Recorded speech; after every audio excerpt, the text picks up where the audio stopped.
at pagpapala ng taak-taakan.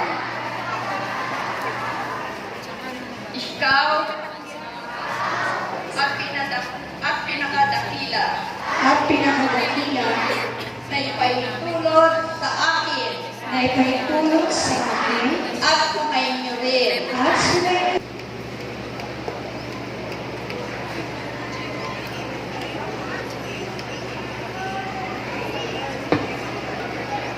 Ngayon naman po ay mapapakinggan natin ang isang pangwakas na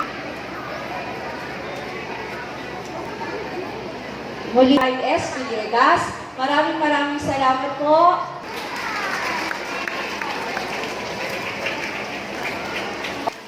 Dalawang palakpak, tatlong palakpak, at madaming palakpak.